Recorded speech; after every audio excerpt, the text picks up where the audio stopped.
Commissioner Parrish, Here. Commissioner Lemke, Here. Commissioner Jim Schaefer, Here. Commissioner Chorin, Here. Commissioner Hawley, Here. Commissioner Bach, Here. Alderman Strelchek, Here. Mayor Worth. Here. We have a quorum. Before we get going, I'd like to make a request. I've been getting emails from people saying the new videotape is really good, but the sound is maybe worse. So please pull your microphones up, and if people are going to speak tonight, make sure you're speaking into one of the microphones, please.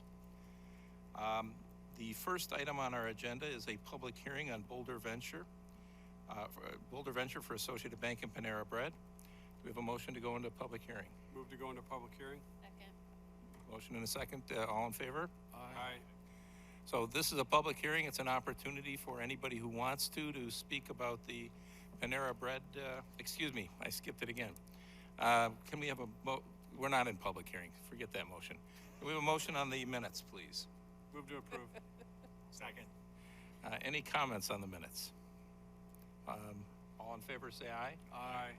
Now we'll just pretend like the motion for the public hearing is now. Move to go into No, we already did it. So if anybody would like to speak to the commission about the Panera Bread development, you may have an opportunity later, but by state law, we're required to have a public hearing also. The applicant will get a chance to speak when we take the item actually up. I thought that we had Scott Nyholm had registered to speak. Mr. Nyholm? Thank you. I just had a couple of comments to share. My concern, I'm on 1222 and 1214 West Venture Court at the end. A little closer, if you would. I'm gonna move that. There. How's that? That sounds much better. I'll start singing. I'm at the end of Venture Court, and my concern is the traffic on Port Washington Road has almost become life-threatening. It is weekly that somebody's running a red light, trying to do a UE, trying to pull out in front of people when you have a green light. And what concerns me the most about this proposed project is it's going to add a lot of traffic. If you've gone to Panera on Mequon Road, you know all the traffic that goes in and out of there, especially at peak hours. And when you combine that and put that in a short distance to the intersection, especially with no good ingress or egress coming the other direction, as well as people trying to do UEs from the mobile station, as well as McDonald's and Walgreens, I'm concerned that when you're trying to get into the right turn lane to turn and go west on Mequon Road, you're gonna have people pulling in and out of that Panera driveway, and it's gonna be a traffic problem and a safety hazard. The second thing that I like is one of the things online that I saw is someone representing Boulder Junction or Panera said that parking is becoming less of an issue for them. I'd like to tell them, as a customer, I and my staff almost never go to Panera's because parking is such a nightmare. So they need more parking, not less. And so I behoove the commission to not grant waivers for them looking to have 19 fewer parking spaces if it goes forward. And the other last thing is that maybe the pictures and the renderings online are not all that endearing, but it's another fairly unattractive building. And we already got Freighter, we got PNC Bank, we're gonna have the Associated Bank, and then the Freighter Hospital. And I don't think we need any more things that don't look attractive. And for that reason, excuse me, I would also ask that the setback waiver not be waived and that they set it back as far as they can off of Port Washington Road. So my biggest problem is the traffic. Thank you. Thank you, Mr. Nyholm. Anybody else who wants to speak generally about this proposal? A motion to close the public hearing would be in order. So moved. All in favor, say aye. Aye. So next we'll take up the item, and if staff would give us a short presentation, please. Thanks, Mayor. The If applicant. you can step forward, The applicant is before us tonight to request building and site plan approval and conditional use grant for a 4,500 square foot restaurant for Panera Bread. The conditional use grant is required for the restaurant use, and also because the applicant is requesting waivers to the requirements of the B2 district. At this time, this evening, staff is recommending that Planning Commission table the request. Staff would still like to present the proposal to Planning Commission in order to receive feedback regarding the project. Staff has several concerns with the building design that was proposed. The original submittal is up on the screen. Staff and Commissioner Jim Schaefer shared the same concerns with the design that you see here. We had concerns with the lack of fenestration on the street, on the Port Washington fronting building. We also had issues with the north elevation, which is visible from southbound traffic. We had issues overall with just the building that was proposed, and feels that there were opportunities to improve the design. And these concerns were communicated to the architect and the applicant. They, in return, submitted a revised plan just early last week, which did not give staff an opportunity to review the proposal in a timeline that's consistent with our review process of other projects. It is a step in the right direction. However, there are still concerns that need to be addressed, and the design really needs to be looked at a little more closely. That's one reason why we believe the item needs to be tabled tonight. In addition, the proposed parking is deficient by 19 spaces. They are proposing 49 stalls. The code requires 68 stalls for the proposed use. Staff did ask for a parking analysis to support the waiver that's being requested. We did not see that analysis. That has not been submitted. So without that information, staff cannot make a determination or does not feel comfortable supporting the parking waiver that is being requested. And while these two are the major concerns that staff had, there are also other questions and concerns regarding the proposal. The setback was discussed with the applicant, and as you know, the PNC building and the proposed associated building are set back or set closer to Port Washington Road. This building is set back further, which comes more in line with meeting the B2 setback requirement. However, it is also set back further than Starbucks to the north, and we just believe that doesn't create a consistent building line from the corner. In addition, with our concerns about parking, we believe that if parking is increased on this site, it may affect other issues on the site, such as the waivers that are being requested, as well as the site layout. So for these reasons, we recommend tabling the item tonight, and we would like to hear the Commission's feedback on the items that have been presented and any other concerns that you may have. That's it? Okay. The applicant? And please introduce yourself. Yeah. And the Good people evening, that Kurt Smith, Boulder Venture, 311 East Chicago, Suite 210, Milwaukee, Wisconsin. Thank you very much for having us this evening. We appreciate the work in interaction we've had with city staff. We have taken some steps over the past couple of weeks to improve the architecture of the building and look forward to getting your feedback at this meeting. I'm going to have the gentleman to my right here introduce themselves so you know the whole team that's up here. Brian Barnard with Panera Bread, 3630 South Geyer Road, St. Louis, Missouri. Hi, I'm Brian Sonsky with Nor Architects, 325 North LaSalle, Chicago, Illinois. Ryan Bierschbach, with Kapoor and Associates here in Fox Point. We're responsible for the civil and landscape design in the project.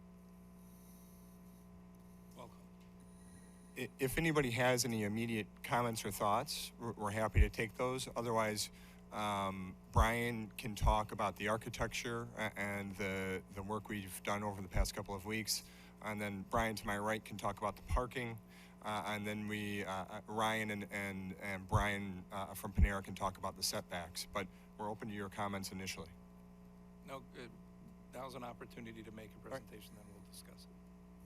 All right, so as mentioned initially, we had made a previous submittal for the building design, and we had a great call with staff to discuss some initial feedback. And what's up on the screen now, we've made some modifications to the massing of the building to articulate the roof line a little bit more, which was requested, and then also to work on some of the articulation of the facade, specifically the north elevation, which has some visibility when you're heading southbound on Port Washington. Also working on the articulation of the east elevation. You can see that we've introduced a gabled roof line to help emphasize the entry of the building, and added some glazing and some additional awnings on the east elevation.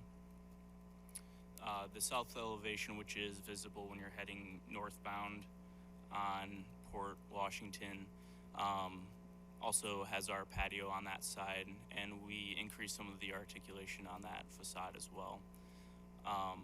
We've also taken into consideration some of the materials that are typical on some of the adjacent building designs, and then we've also considered the overall color of the brick selection to make sure that it is in line and similar to some of the structures that are adjacent to our building.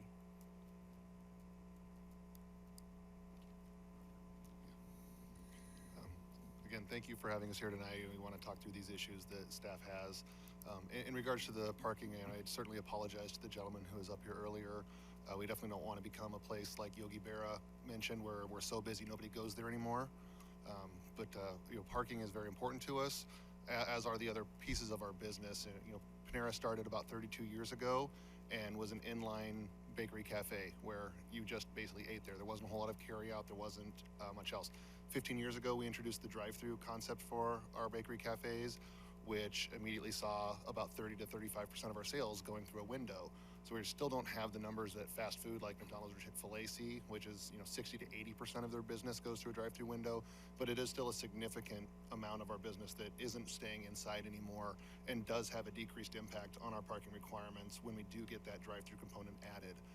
3 to 4 years ago, we started doing online and mobile ordering, where people could place orders, show up, and pick up their food and leave. And we do have dedicated stalls for that as well, which again reduces long-term parking for people staying 20 to 30 minutes for their meals. And then in the past year or two, we've added cafe-based delivery for just small orders, individual orders that just want to place a quick order, not including catering. But then there's, again, people aren't coming into the cafe and using the parking when they do that, and just have orders delivered straight to their office or their homes. So we've kind of had to develop our own internal parking analysis, and we will provide that to staff so that you have that and can review before the next meeting, where we kind of analyze what our peak hour sales forecasting is, what the required seats would be for people who stay an average of 20 minutes inside in our drive-through for about 5 minutes, 2 minutes at our rapid pickup, and then the small order delivery is just a constant run of our vehicles coming in and out as those deliveries come through. Through that analysis on this particular site, we found that we would need about 48 stalls. It's 32 direct, and then we always add about a 50% contingency to that to offset it, because not everybody stays for just 20 minutes. Not everybody shows up for just a quick minute and grabs and goes. They run into a friend, they stay a little longer. So that 50% plus or minus kind of gives us the comfort level of what the parking requirements for that site would be. And so the 32 flat math is, with another 16 for that 50% contingency, gets us to the 48 stalls on a site where we're providing 49, in addition to a potential cross-parking agreement with the bank next door. So, from a corporate standpoint, we feel very comfortable with the parking that's being presented here today.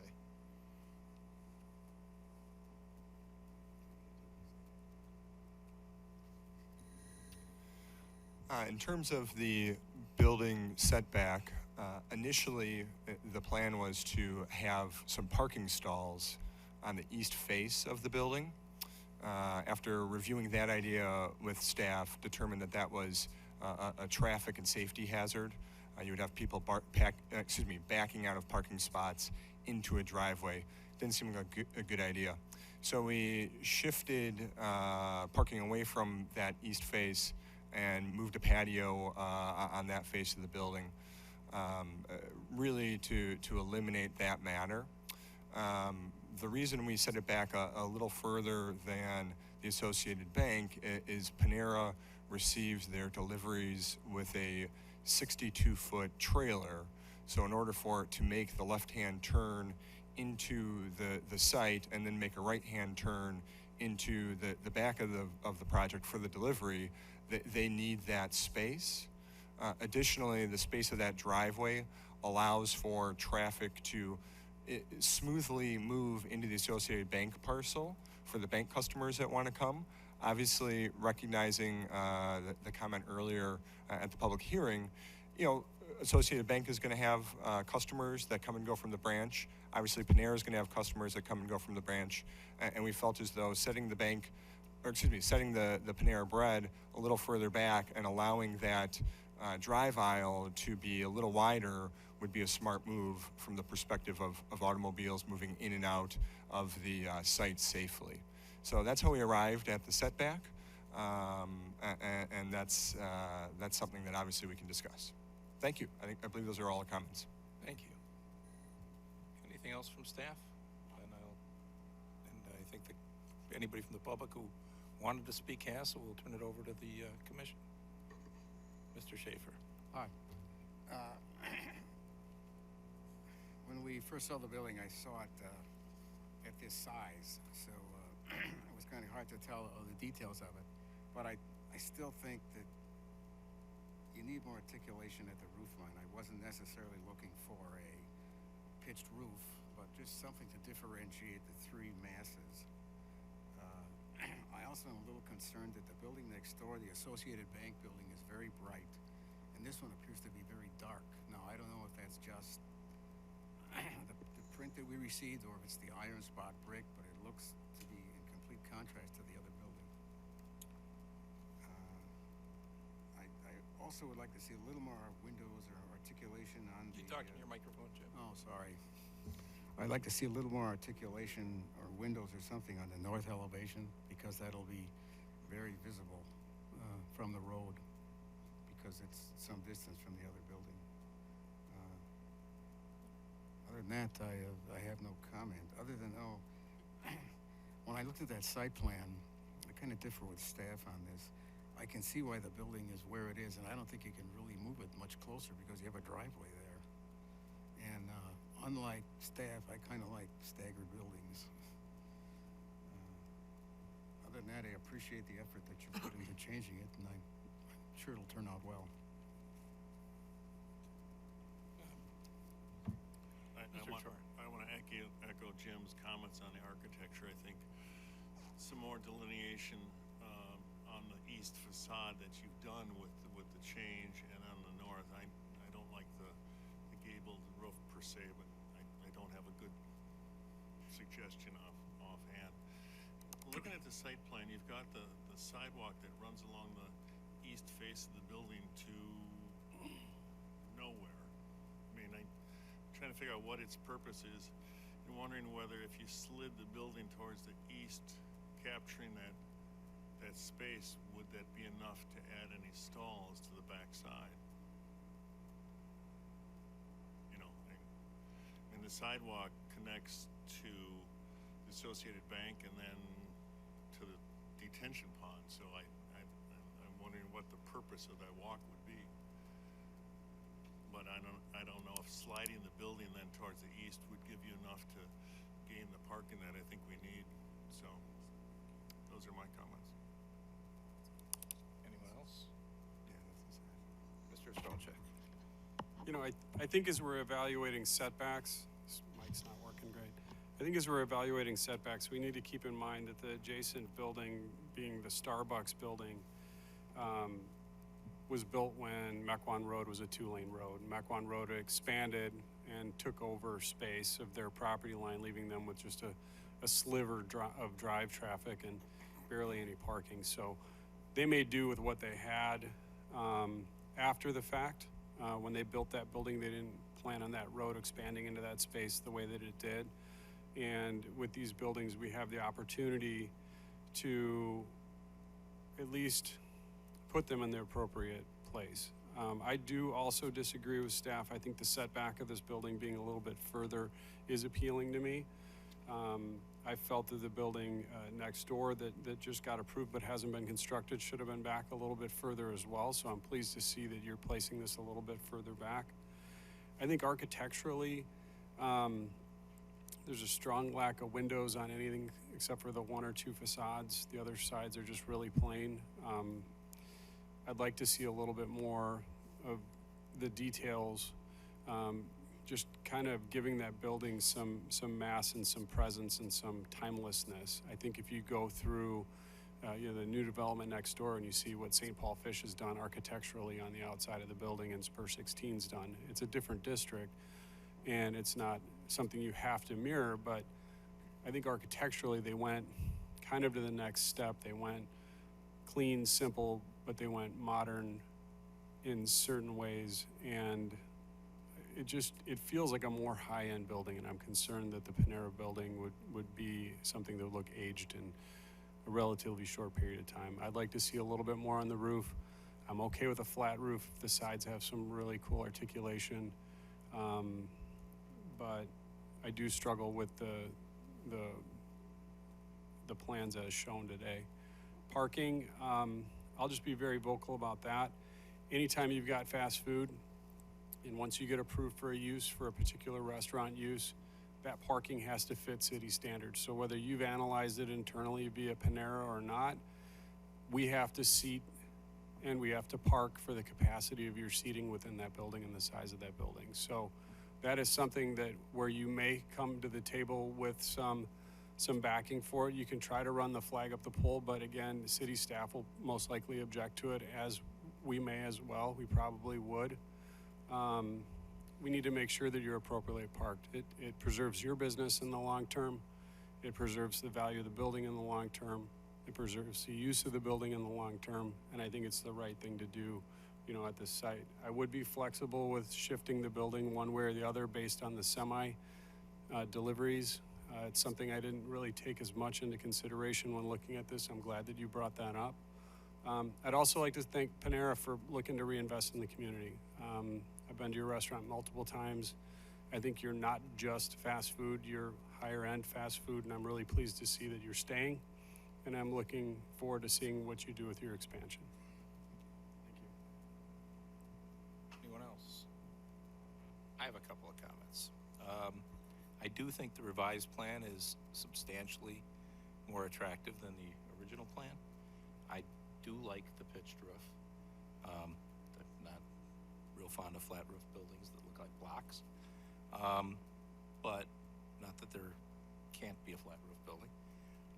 My concern with the revised plan is the two sides, and I don't think we want to underestimate the west elevation, since it is very visible from the development that's immediately behind it, where you're currently located, which has retail running, east and north and south along that entire development.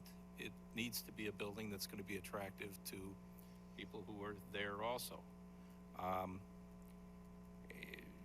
Beyond that, I don't normally make a lot of architectural comments, but I do think that this shouldn't be just a plain backside. And I'll tell you, you got a long way to go to convince me that the parking works. I'd want to see, well, first of all, if I was even going to consider it, I'd want to know where you have stores that are the same size with the same amount of parking. And then I'd want to contact those communities to see how it's worked out. But even there, I'm not sure I'm willing to give a waiver. Frankly, I think it's one of those things that we have, there needs to be some consistency. And if we need to change our standards, we should change our standards. But other than that, other applicants who've come before this body in the city asking for deviations in the parking requirements have generally been told no. So why do we, I don't know why the exception in this case, particularly with restaurants, particularly where we as a community have some experience with restaurants that are underparked. I'm not sure that the timing is very good for you either on asking to have less parking. The lot is big enough to have a decent sized restaurant and have adequate parking. But if you're trying to put too much on the space, then maybe that needs to be reconsidered. Those are my comments. But I do think it's a much more attractive building than the initial plan. Commissioner Schaefer. Can I ask why you're moving? I don't know. If that's nosy, you can say I don't want to tell you. No, our current lease expires next November, Mm-hmm. and we do not have the option to add the drive-through capacity at the other location. So it is primarily to get a current building with the drive-through option and our most current back-of-house production lineup. Okay, thank you. Nothing in addition to what the other commissioners said. I'd also like the commission to at least chime in on the concept of, drive-throughs have been, and fast food have been very controversial in the past. I think, to be fair, are we going to be supportive of it when they do come back again?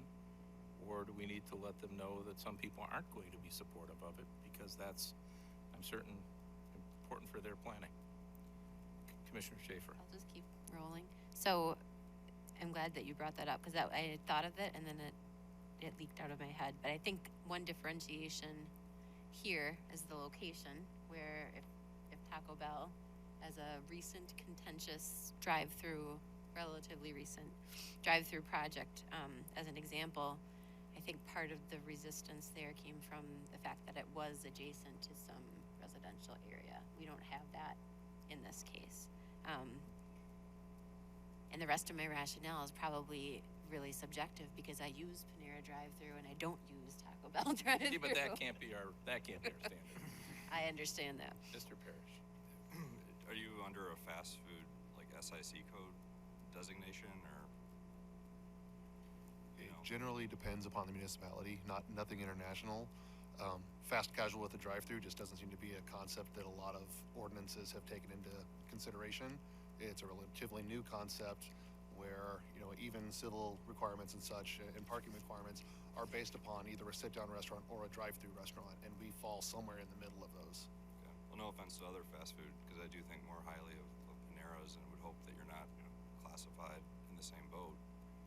But if you are, that could be somewhat of that slippery slope we look to avoid as far as other fast food restaurants. As long as you had a sort of traffic/parking study to show that it all works, I'm open to it. So, thank you. Anyone else? I'm supportive of it, but you do really have to look at, I agree with the gentleman that spoke in the beginning. The getting in and out of there is going to be tough. That is a really, really very congested area. You've got Starbucks, you've got Walgreens, McDonald's. There's so many people. That's such an awkward way to get in and out.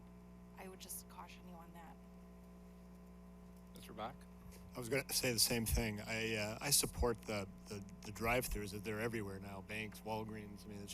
It seems like it's part of business, and I understand that. But how they're set up and how the traffic is moving in the space, I think, is going to be key.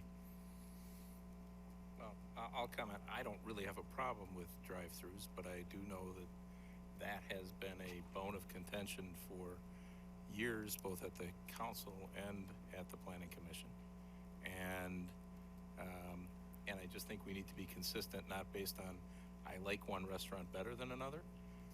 And if we look at our definition of fast food restaurant for the town center, I think this would probably qualify, but I'm not certain. I guess I'd toss that over to staff. And I recognize that definition only applies for the town center because we don't have one generally, but we do have Well, the town center prohibits the drive-through Right. use entirely. And I guess I'll just address some of the other questions. Our restaurants, unfortunately, in the code are lumped into two categories, basically sit down and fast food. And fast food basically covers more than what you would think traditionally of fast food. Even like Starbucks would fall under that fast food. We did create a category not that long ago for the smoothie store in the LTD district, which allowed snack and non-alcoholic beverages as an option. But right now, pretty much the fast food district is somewhat all-encompassing. So that's where it's difficult to kind of, weigh these individually. And in the past, we have taken information from the developer with regard to parking capacity. You mentioned the Taco Bell. That was one case where with Taco Bell and Jimmy John's and TCBY in all in one building, the I believe Jimmy John's and Taco Bell basically use the entire parking field for their two uses based on our code. And at that time, the applicant did provide analysis from other Jimmy John's and Taco Bell's at similar sizes to determine what the actual need was. Now, it was a little different because it was multi-tenant. This is a single tenant, but it's the same in terms of relying on data provided by the applicant in terms of whether they can meet their parking requirements or not. Thank you. Mr. Bach. One other thing on the drive-through, in addition to the cars, there's also safety issues, I think, to consider, because if you look at some of the drive-throughs in the city, whether it's Culver's or Starbucks, there are oftentimes people coming out of doors in front of the cars, and that happens at both of those places. So I think when you design these, you have to keep public safety in mind too, because I've seen some near misses at some of them. Anything else, or do we have a motion to table? Can I ask some follow-up questions? Sure.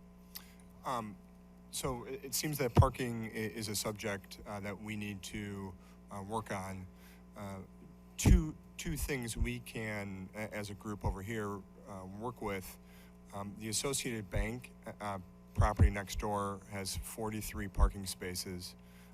We are going to be setting up a cross-access and cross-parking agreement between the two properties. So if overflow parking is required, certainly customers of Panera Bread can park at the Associated Bank property. If there's any information you'd like to see regarding peak hours of Associated Bank and the number of parking spots they need relative to peak hours of Panera Bread, that's certainly something we can work on in anticipation for the next meeting. Second thing I can offer is that, currently we have a green space ratio of 41%. We're willing to reduce that in exchange for more parking spaces. I would look to this body to give us their thoughts on that, because that's the adjustment that we can make that would, I guess, provide more parking on site. Well, I'd like to know what staff's response on the other technical requirements. I guess without seeing an analysis, my estimation would be that their peak use times are pretty similar. I would think that lunchtime area would be a peak use by Associated and by Panera. In the past, again, we've had traffic studies done, parking analysis done by a third-party consultant that looked at individual uses and made a determination on their peak times and basically did a shared parking evaluation. That would, if they're going to want to use that as part of their justification, I would strongly recommend that they do that. I was more talking about the percentage green space versus parking. Well, I do recall from when Associated was approved, I know it was non-binding, but I think the commission at the time strongly suggested that they would allow the waiver for the open space on the Associated site, but when they came back for this site, they felt that they should stick with the 40%. So that was a commission recommendation, non-binding as it was. Thank you. I just want to bring up a technical point. When this first came forward, this came forward with both properties in two separate buildings, but we didn't know the tenant for the Panera building at that time. Boulder Ventures then came forward separately with the Associated Bank building and was adamant that that was considered individually. And there were several variances. I mean, it was very variance intense, just due to the site constraints and the limitations that you could have taken from the Panera property to met some of those and put it into a PUD or similar. Now we've got a parking issue and you want to bleed back over into the Associated Bank building, whether it's peak hours or not. I just struggle with the fact that your team owned both parcels, you're subdividing it and you're taking them up separately, yet you still want to combine them to meet a parking ratio. So I would like to take them up separately, talk about them individually, and park it appropriately for the restaurant and leave the Associated Bank out of the discussion. You know, if you get some bleed over, great. But I'm not willing as a commissioner to grant variances on parking because you can bleed into a property that you didn't want to bring up as a two-building parcel. So I'll be, I'd like to be supportive of this. I'd like to vote yes, but the parking is going to be a real sticking point for me. I'll be bold about it too. So Do we have a motion? I'd move to table at this time. Is there a second? Second. A motion and second. All in favor, say aye. Aye. Anybody opposed? The ayes have it. Thank you very much. We look forward to hearing from you again. Thank you. The next two items on the agenda are listed as consent agenda items, but in each case, someone is registered to speak, so we're not going to take them up as consent agenda items. We're going to take them up as ordinary items. The first item is the Richard Weicker matter, who's seeking a certified survey map approval for a two-lot land division with a property located at 11063 Oriole Lane. Staff, if you could make, since this was going to be a consent agenda, if you'd make a short presentation, please.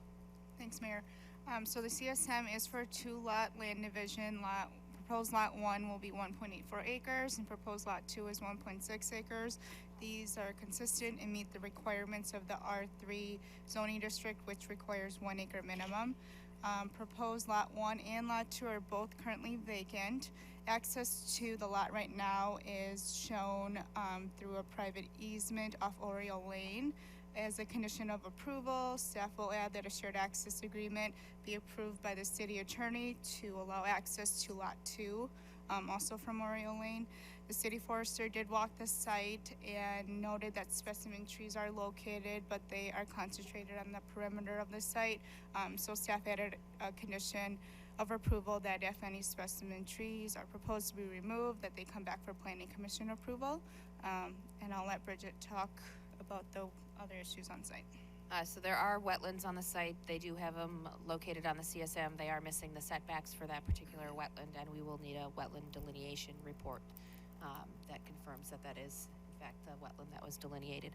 The second item that has some specific next steps associated with it is that this is in our sewer service area. There is sanitary sewer to the northeast corner of lot 1.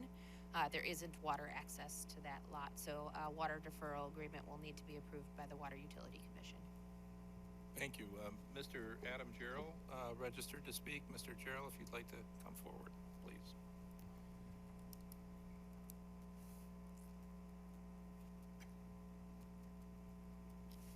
Thank you for giving me this opportunity to speak. My name is Adam Garrell. I am actually the neighbor. If you go up on the map and over a little bit to your right, I'm on the north side of the property. Immediately to the east of the property, if the cursor kind of went, that's me right there. And I'm on a shared driveway with this particular property. I'm here tonight with my wife, Lisa, and my neighbors, Steve and Tiffany Craig. Steve and Tiffany are the properties immediately to the north of the property. I have two other neighbors and friends that would have been here to speak, but for the religious holiday they could not. One of them is the property immediately to the west, and others own several properties all around. And I wanted to preface my remarks by saying that I don't want to be an impediment to Rick developing his property. That's not the purpose. The problem has been that the historic follow-through with other things done to the property have been poor. Things like damage caused to the roadway through the demolition of the property. There was damage to Steve and Tiffany's property as the vehicles turned the corner in the easement that I don't know if he ultimately dealt with or not. And a gigantic mass of trees that were, I'm talking about a pile that was probably 8 feet tall, 14 feet wide, and over 100 feet long, that were left in those wetlands for 2 years, 3 years, until a couple of months ago he tried to set them on fire, causing a giant cloud to pass over my friend and neighbor to the west property for about 2 days. And in all of that lack of follow-through has caused me to be somewhat of a nitpicker with some of the legal rights and obligations on that property. And I want to reiterate, I'm not going to stand in the way, nor would Steve and Tiffany, to allowing Rick to develop his property. But that requires certain commitments, and the most primary one is to work within approved hours. During the demolition, oftentimes the noise would continue throughout the night. It also would require, some sort of bonding for repairing the driveway. The roadway that we're on, that we all share, is about 12 feet wide. It continues about 700 feet from Oriole Lane until it makes the curve and then proceeds down. Replacement and repair of that entire roadway would be an extraordinarily expensive ordeal, and the individual landowners should not be responsible for it. As some of you know, there are easements and there are easements. And when your council referred to an easement to the property, I submit that if you delve into the issue of an easement, it's not the type of easement that would support construction of a property. There's no other way to say this, but examining the various legal agreements that constitute the various easements on this property would be the subject matter of a law school examination question. There are no fewer than 4 different agreements that talk about this easement.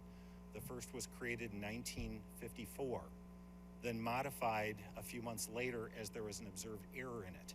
We're talking about reading things between parties of the first part and parties of the second part on properties that aren't even divided the way they are right now, and trying to drill down to who is granting to who what rights required going back to the deed books to find out how these various things were transferred back and forth. But skipping over that whole point, I'll say this, that originally those 3 properties to the north were subject to what they described as right to use existing driveway. And what it proposed was that if the property to the south, and I'm talking about the proposed property subject to division and the one just north of it, that if it was purchased by this gentleman, that gentleman would have the ability to use that roadway to construct a building, a property, singular, use of the term singular. And that person would then be responsible for any damage to the roadway. I submit that what they discovered a year later and became the subject of a 1955 agreement was that roadway that they'd shot from east to west missed the property and didn't quite hit it. So then the property to the south, then I think owned by a gentleman named Price, and the property to the north owned by Mrs. Niebel, who still owns it and still lives there, still with us at 90-some years old. They needed to extend that easement a little further to get in there. And that's the nature of it. The easement that existed was for the purposes of building a building. That building was built, that is done. That building has now been destroyed. There's no additional agreement to build another building. That is the nature of the easement that exists. That's the nature of the agreement by the parties that is still what controls us. Then in 2008, there was a subsequent joint road agreement drafted by the 5 owners of the property, the various 5 people that owned it at the time. And that joint road agreement contemplated those 5 as the only owners. It provides no opportunity for other people to buy in for the use of the road. And it includes care and maintenance of the road and what to do if somebody damages it, and repeats this concept no less than 3 separate times. Common ingress and egress of the property. I submit that the problem we had with the demolition of the property 3 years ago was that it was used for purposes of destruction, demolition, and construction that wasn't contemplated. The damages have not been cured. So all of that obviously is a matter for a neighborhood dispute and not so much a matter for the Planning Commission, but I bring it up to you because I think it's relevant for this purpose. If you approve this plan, I think arguably you're approving a landlocked property, a property that cannot be developed, and you're sending a mixed message that there's property that's capable of development, but legally it simply cannot. And for that reason, I oppose it. I ask that you oppose it with this caveat that I would be glad and willing to amend this easement agreement to allow this construction, so long as I'm guaranteed that when the destruction happens to my roadway, it will be repaired. And I believe that Steve and Tiffany feel exactly the same way. Thank you. Thank you, Mr. Gill. Is Mr. Weicker here? Mr. Weicker? Hi, my name is Richard Weicker. I'm the owner of the property. Any comments, suggestions? I would say, yeah, the property was taken down about 3 years ago, or the dwelling. as far as the road being damaged or whatnot, it took 7 weeks to take that property down because I was unable to use an excavator that was going to be 20,000 pounds or more, because obviously that would have ripped up the road. So I had got a hold of an excavator that was a 12,000 pound excavator, and used that to take the dwelling down. Well, I think what's tearing up the road is the garbage trucks. You know, those approximately, what are 10, 15,000 pounds, and they're going up and down the road every week. I have noticed that over the years, there's considerable amount of cracking going on with the road. Well, obviously, you know, that's the continued use of the garbage. So for the last 3 years, obviously, I'm not at that property, so I don't have any waste. So I don't need to hire a garbage truck. I have often said over the years to the other neighbors, why don't we just put our garbage cans down by the end of the road, you know, and just walk them up or walk them down. Well, of course, you know, no one liked that. So I didn't have a problem doing that because I don't want to see the road destroyed. It would be quite expensive to fix that. So I guess that's all I got to say. Thank you. Thank you. Staff, any comments? I mean, I guess I'd be concerned that we might create a landlocked parcel. So we Yes. did look at the easements ourselves as we were drafting the review for this particular parcel, and it would be landlocked except for one of the conditions of approval is number 5, that there has to be a shared access agreement. Whether that is an amendment of the existing agreement or a new agreement with another parcel, there just needs to be some sort of shared access to the parcel that's being created before a CSM could be recorded. So I guess that answers that question, and so that leaves it up to the parties to negotiate how they want that access agreement handled. There was Jack.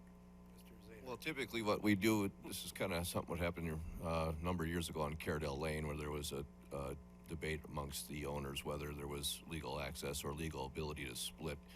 So at the time, we had the city attorney review all the existing easements in place and basically make a determination whether that owner has the ability to add another parcel to the road under the current easement. And if he does, then I think we did our due diligence. If he doesn't, then he would have to amend it. But either case, we would, in a case as complicated as this, we would definitely have the city attorney review it to make sure that they do have the legal right to add another unit to the road. So I think as long as we have that as a condition, we should be okay. Thank you. Any comments or a motion by anybody?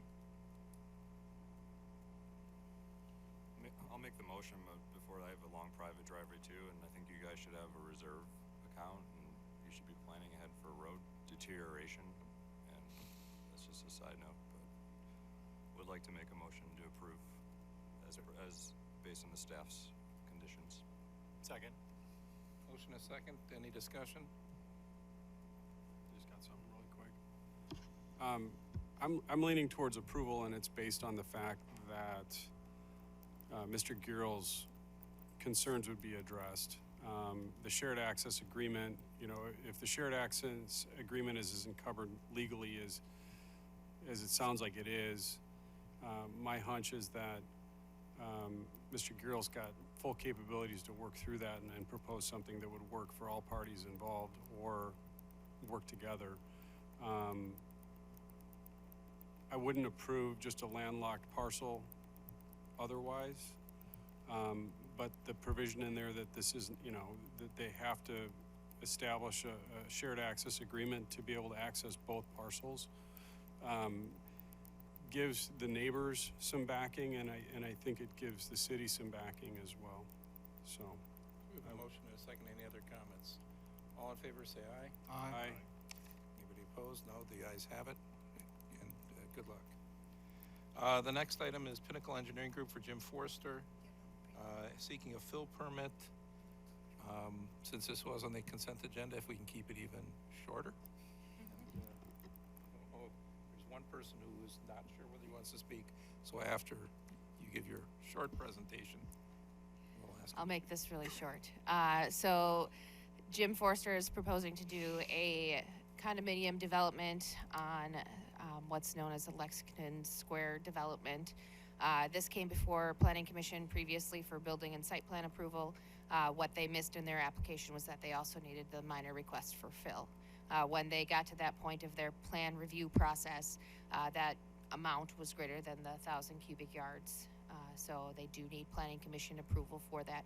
They have gotten all of their other approvals in place, including the Milwaukee Metropolitan Sewerage District review of their stormwater plans. The city review comments were down to, I think, only 2 or 3 that are left, and they're minor in nature. So this is really the last approval that they need to continue to move forward.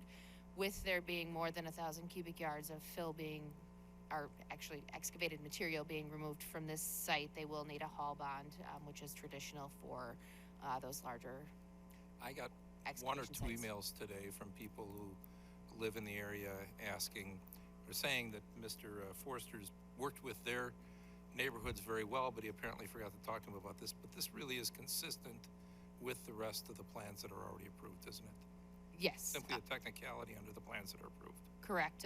In the original plans that came before the Planning Commission, and I apologize, I don't remember the exact date of it, there was a rectangle that was in the same area as their pond. So they haven't deviated from what they had originally proposed to Planning Commission. Okay.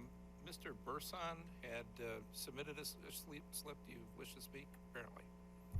Thank you.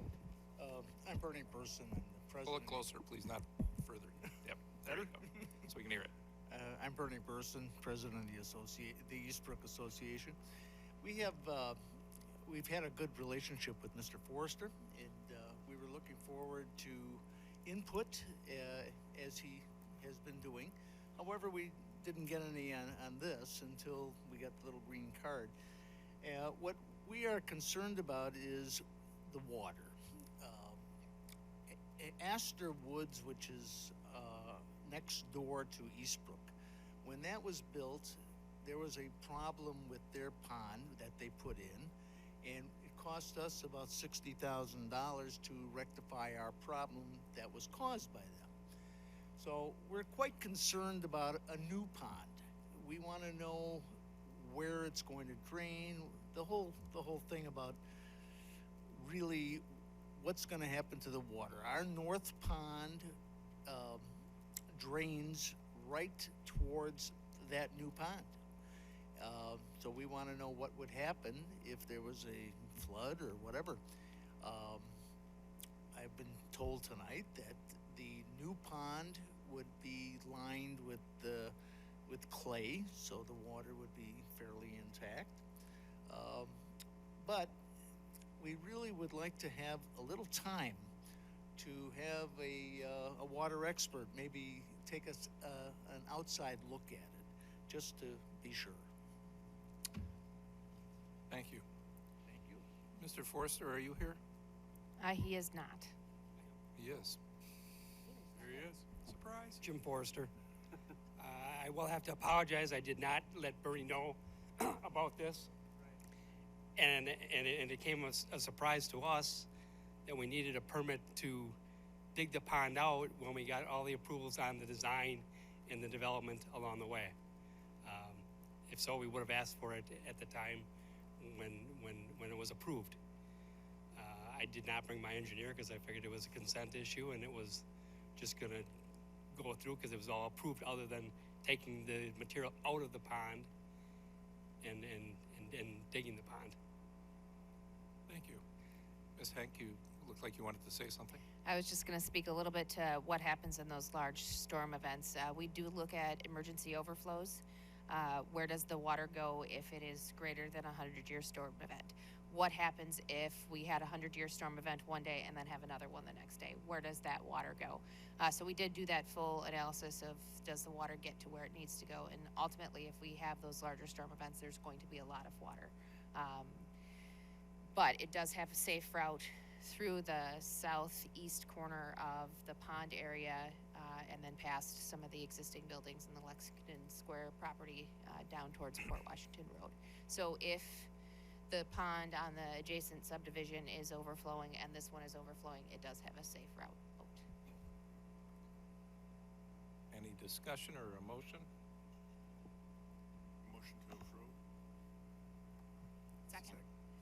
Any discussion? I would simply add, Mr. Burson, that because this was already approved, we're simply, you know, I don't know that we even have the ability to revisit the pond. This is simply either putting in or taking out the fill for the pond that's been approved. So ordinarily I'd say you should get your kick at the cat, but I'm not sure we even have that ability this evening. So we have a motion and a second. All in favor say aye. Aye. Aye. Anyone opposed? No. The next item on our agenda is John Graham from Oldenburg Farm. John, if you want to move up, or anybody who's here for that. Staff. Thanks, Mayor. The applicant is before us tonight to request a 6-lot subdivision of the property located at the northwest corner of Farmdale and Mequon Roads. Can you pull your mic a little bit further closer? Thank you. Yes, I'll talk right into it. The proposed plan shows lots ranging from 5 to 6 acres. When we are reviewing new development, staff does look at opportunities for connectivity. In this case, there's really no opportunity to connect to the north because of evidence of wetlands. There's an opportunity to connect to the west parcel. However, they are proposing a private road at this time, which will end in a cul-de-sac. At any time in which the development requests for the private road to become a public road, staff will revisit the issue of connectivity. The proposed lot meets the requirements of the underlying zoning district, which is R1, the 5-acre minimum and 300 minimum average lot width and depth. The plat also shows a cross-access easement around the perimeter of the site, and this is for the purpose of a pedestrian walking path. And staff did add a condition of approval that a cross-access easement is required for the walking path as well as the private road. There are existing trees along Farmdale and Mequon roads that the applicant has indicated will remain. They are also proposing additional landscaping for the site along the street frontages, and the applicant shall submit a landscape plan for Planning Commission approval at a future date. And the city forester did walk the site and has no concerns with the proposed development. And I'll turn it over to Bridget for engineering items. I'll keep this short and sweet. There are 2 items that we typically talk about with most subdivisions, and those are the acceleration and deceleration lane on Farmdale will be required. According to our standard specifications, we also require a bypass lane, similar to the last few developments. If Planning Commission would like to strike the bypass lane requirement, we would be willing to work with that. Is anybody in the audience, did anybody sign up to speak on this? I don't believe so. Anybody wishing to speak? Okay, Mr. Graham, and introduce yourself and your person to your right, please. My name is John Graham. Most of you have seen me before up here. Tim Van Harpen is a former associate of mine going back to the Riverside days, and the River Center Developments worked with me for many, many years. You need to speak up. I can barely hear you. I said Tim is to my right. He has worked for me in the past. He is now acting as a facilitator with me on this project. I am partnering in the contract with Victory Companies LLC. The Victory Companies will be the sole builder of the homes at this time on the 6 lots. I am acting as the agent developer for Mr. Oldenburg, the land is held by Oldenburg Farms LLC. We have attempted to maintain a compliance with the current zoning. We intend to make a very high level, small subdivision. We're sticking with 5-acre lots. We intend to have a private road built to city specifications, and I don't believe there's anything that we've asked for up to this point other than the waiver of the bypass lane. It is my opinion, being of a resident in that area for the past better part of 40 years, not on Farmdale Road, but I've been very active on Farmdale Road. It's a 2-mile road, 2-mile long road, interrupted by a 1 stop sign, as you all know, on Freistadt Road. I think that anything we do on that road relative to making it easy for people to speed, which would include bypass lanes. They should be avoided. It's a nice country road. We're going to add very little traffic to that road. We have great neighbors up and down Farmdale Road. The farms that are vegetable farms, the Barthels and our Apples, it directs a lot of traffic through there, and and it's been handled very, very well over the past 40 years that I've been out there. So other than that, we intend to work with the city planners and comply to the requirements. We're not looking for any changes in zoning relative to lot size. That basically covers it. Happy to entertain any questions. Before we get to discussion, any questions for staff or for the applicant? Mr. Bach? I'm just curious about the water out there. Just for my own, is this like a community well or individual wells? These are all individual wells. Everybody that is in West Mequon is on the individual wells that I'm aware of. And there is no evidence that city water will reach that area. I moved out here in 1983 on a property off of Bonneville Road, and I thought, boy, before the end of 20 years, certainly there's going to be sewer and water out here. You know, this is 20 years later, and there's still no evidence that that's going to happen. So there's definitely septic, mound systems, and well. I have one question for staff, and that was, you mentioned that if they wanted to make it a public road, we'd re-examine connectivity at that point. How do you do that once it's built?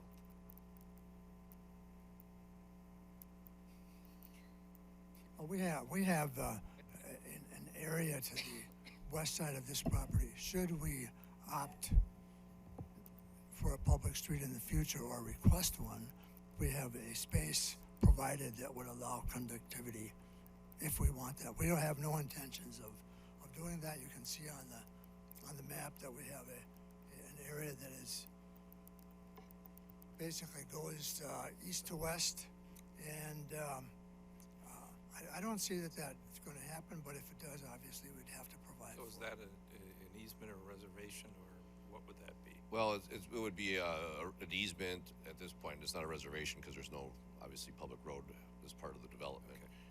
And they would have to go through that process to ask to be converted to a public road at a later date, and that's when we would ask for that extension to be made up until the property line. Thank you. Any other discussion?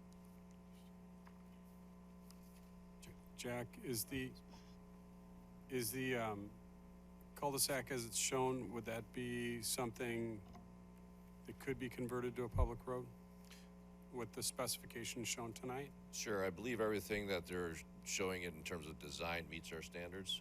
So if that was it could be built as a public road. Right now, if they requested it, it's the same exact standard. Again, the benefit of the private road is twofold. One, the property lines can extend basically to the center line of the road, so you don't have to use that area that's being dedicated, you don't lose that area that's being dedicated for the lot size.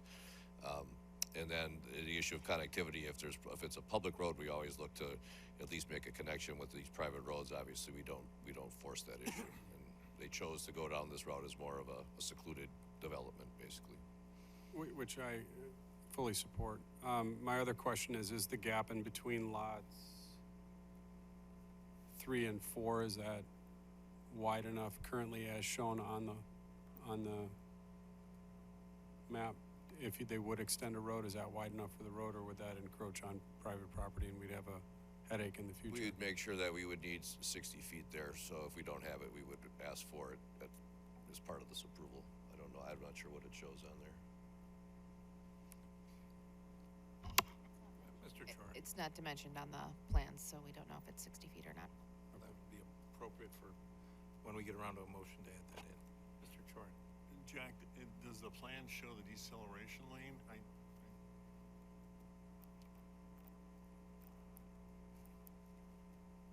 That I'm not 100% sure. I guess Bridget would be able to answer that question. I was looking. It doesn't show it at this point, but it is. It's in the development agreement that we have to do. I mean, for years I drove that road to go to work, and you would rarely see another car in there, so as far as if I understand the purpose of a bypass lane, I don't think you need it.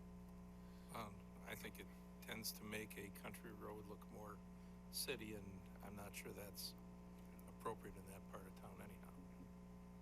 Ms. Falkman. I think, again, if I may, having lived on the country roads, having lived on country roads all of my life, and certainly all of my life here, that people have a tendency to abuse the streets. I mean, Highland Road is where I live. I mean, and I live over the crest of a hill. It's not uncommon for me to drive out in the morning, even though there's not a lot of traffic. People find it easy because there's no stop signs between Wasaki Road and 76th Street, that this is a thoroughfare. So anything we do that makes people think that they can speed, which would be acceleration, deceleration, bypass lanes, that means they can just whip around people that are looking to make a left-hand turn. And I think it destroys the country style roads. Personally, this is one of the shortest, other than Hawthorne Road, probably the shortest road in Mequon, and it is hopefully something that will stay that way for a long time, because it doesn't go anyplace. Ms. Falkman, you were going to make a motion? I'm sorry, I don't know. I have no idea why. I don't either, but we'll I go with that. apologize. No, I was going to make a motion, but I don't know if there's any more discussion. Okay. Well, we can discuss after a motion anyhow. I would move Motion to is always approve. in order.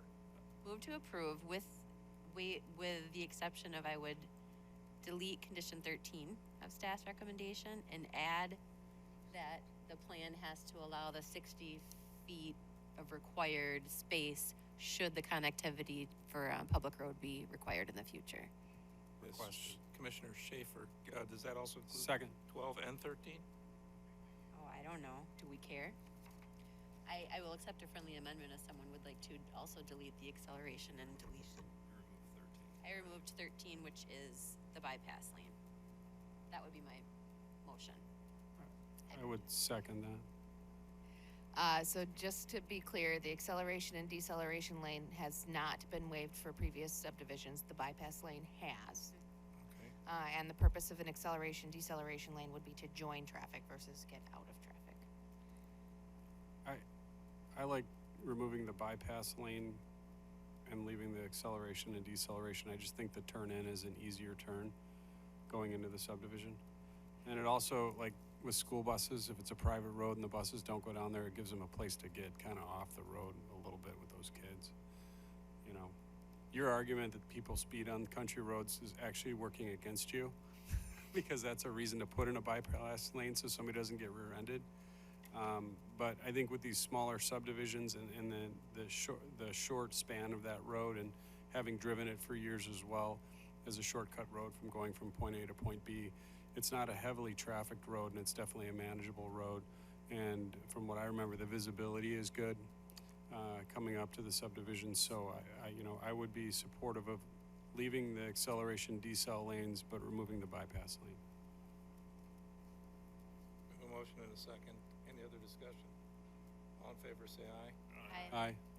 Opposed? There are none. You passed. Congratulations. Thank you. See you at council.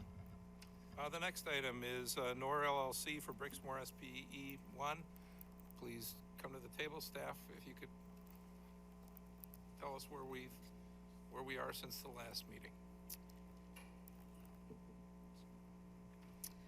So the item is back before us this evening for building and site plan amendment and landscape plan, which was tabled at the last meeting, and also master sign plan amendment. They are requesting approval for an amendment to the master sign plan tonight as well. The proposed elevations are similar to what we saw at the last proposal, except they are showing now a reduction in the height for some of the parapet walls. This was a concern that the architects and the commission raised at the last meeting. They thought that the massing was off on the proposed elevation. So most of the parapet walls and tower elements have been reduced in height, with the exception of 3, which are shown at the 30 feet 2-inch height, which is the existing height of the roof ridge right now. So there are only 3 tower elements which will be at that height. The rest have been reduced. The proposed height does meet the requirement of the B2 district. During a meeting with the Commissioner Jim Schaefer and Commissioner Chorin, there was concerns about the massing of Chancery, which at that meeting was still shown at a higher height, but the applicant since that meeting has reduced that height by 2 feet. We think that is more in line with the rest of the massing on that corner of the property, and staff does support that height for Chancery. The plan now also shows the north and east elevation being proposed to be painted beige to match the paint on the street frontage elevations, and there are proposed awnings on the north and east elevation shown as well. So they are addressing those rear but also visible elevations.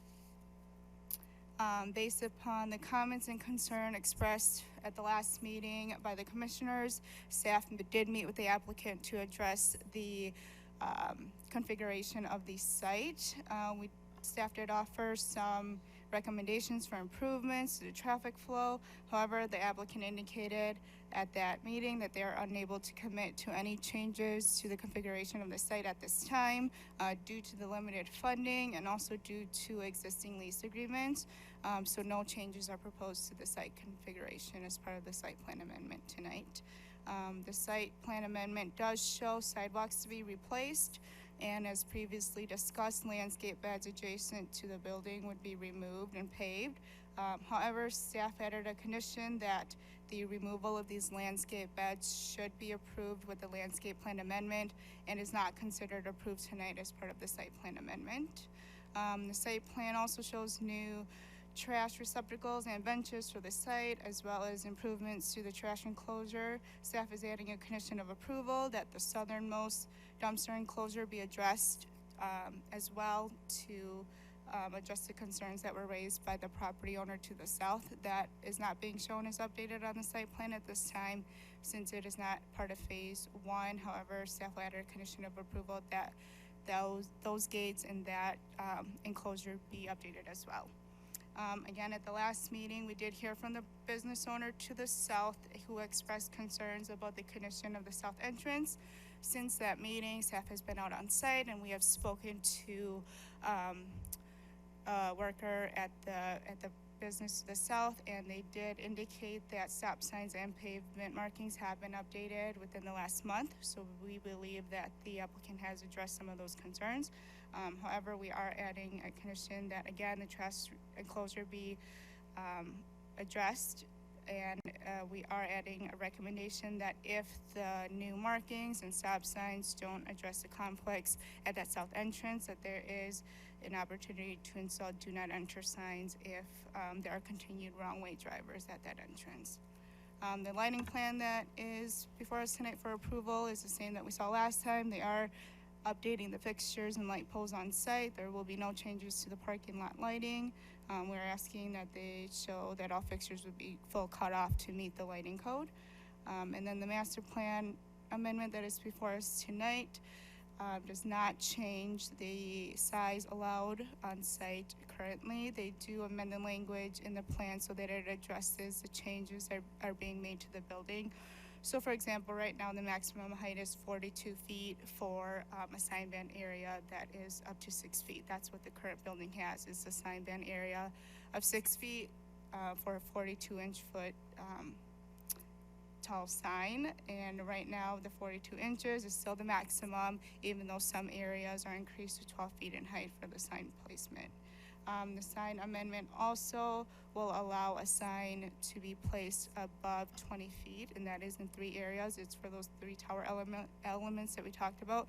So for the tower elements that are up to 30 feet in height, a sign would be allowed up to 27 feet to fit in that sign band area of those raised tower elements. And then this master sign plan amendment will also amend the allowable logo size to up to 20% of the allowable square footage of the sign, or 12 square feet whichever is less. So that amendment is in the master sign plan. Staff will work with the applicant just to clarify the language a little bit and then work on the exhibit that has been provided in the master sign plan to show what that means.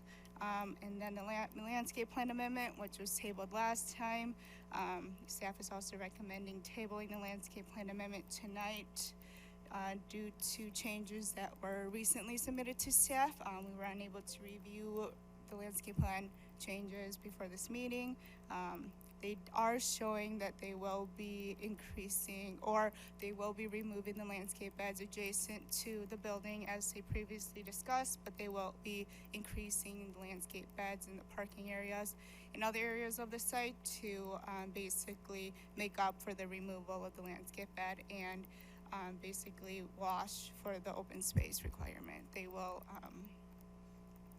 increase the open space or increase the landscape bed areas so that they don't decrease the open space requirement. So we do recommend tabling that today so that we have an opportunity to review those plans.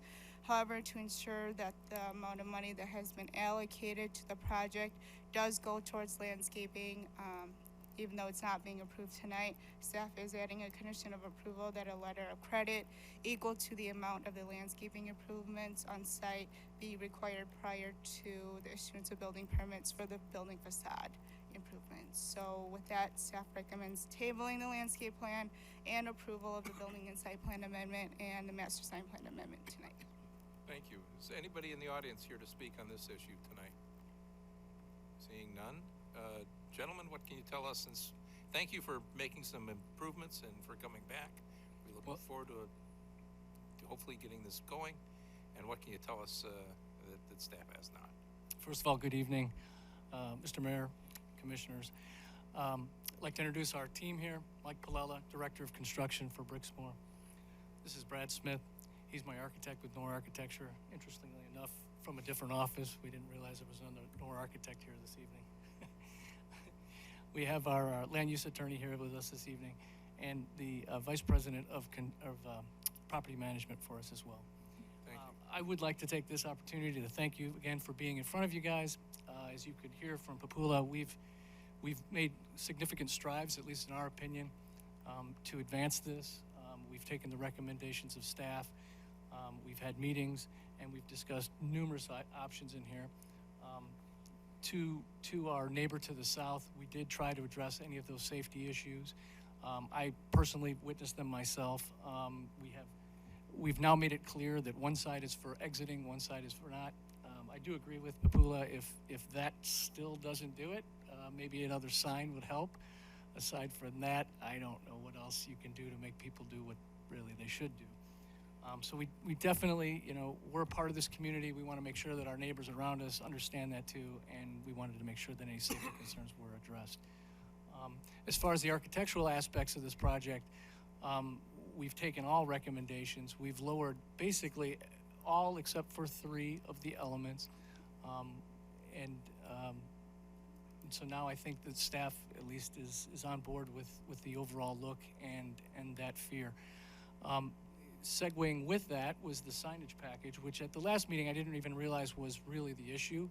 And we have worked with staff in order to ensure that the signs that we put out there are appropriate. We did not want to increase our signage for the actual sign letters, but it did make sense since some of these elements were now becoming taller.